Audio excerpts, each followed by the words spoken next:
Israeli বিমান হামলায় গুরুতর আহত হয়ে জীবন মৃত্যুর সন্ধিক্ষণে আছেন লেবাননের উদীয়মান ফুটবলার সেলিন হায়দার। মাত্র ১৯ বছর বয়সী এই নারী ফুটবলারের ভবিষ্যৎ ক্যারিয়ার অনিশ্চয়তায় পড়েছে। বৈরুত ফুটবল একাডেমির এই মিডফিল্ডারকে চলতি মৌসুমে দলের অধিনায়ক হিসেবে দেখা যাওয়ার কথা ছিল, কিন্তু এক হামলায় তার সব স্বপ্ন থেমে গেছে।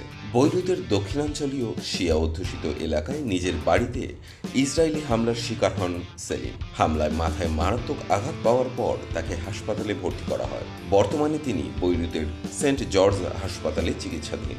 চিকিৎসকরা তাকে কৃত্রিম কোমায় রেখেছেন। সেলিনের বাবা আব্বাস হায়দার জানিয়েছেন, পড়াশোনা এবং ফুটবল প্রশিক্ষণের জন্য তার মেয়ে বৈরুতের দক্ষিণাঞ্চলে ফিরে এসেছিলেন। তিনি বলেন, বোমা হামলা বা বাড়ি খালি করার নির্দেশ পেলে সেলিন নিরাপদ স্থানে চলে যেত, কিন্তু রাতে ঘুমানোর জন্য বাড়ি ফিরত। শনিবার নতুন করে হামলা শুরু করার আগে বাড়ি খালি করার নির্দেশ দেওয়া হয়েছিল। আমরা সেলিনকে সাবধান করেছিলাম, তবে পরে শুনি সে আহত হয়ে হাসপাতালে। সেলিনের মা সানা শারহুর বলেন, হামলাটি খুব কাছে হয়েছিল।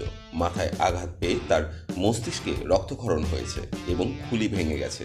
তিনি আরও বলেন, ঘটনার কিছুক্ষণ আগে সেলিন আমাকে একটি বার্তা পাঠিয়েছিল, যেখানে তার প্রিয় খাবারটি তৈরি করতে বলেছিল, কিন্তু আমি ঘণ্টাখানেক পর খবর পেলাম সে আহত হয়েছে।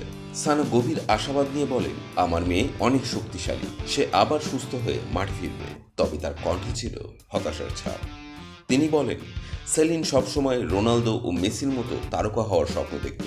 সে চেয়েছিল সবাই তার নাম জানুক, কিন্তু এখন তার নাম পরিচিত হয়েছে যুদ্ধের কারণে, যা তার জীবনের অংশ নয়। সেলিনের ছবি ও তার পরিস্থিতি নিয়ে সামাজিক যোগাযোগ মাধ্যমে ব্যাপক আলোচনা চলছে। তার মায়ের মতে, এই যুদ্ধ শুধু তার স্বপ্ন নয়, পুরো জীবনই ধ্বংস করে দিয়েছে। সেলিনের ঘটনা যুদ্ধের ভয়াবহতার আরেকটি মারাত্মক উদাহরণ। শুধু জীবনই নয়, যুদ্ধ কেড়ে নেয় মানুষের স্বপ্ন, আশা ও সম্ভাবনাকেও।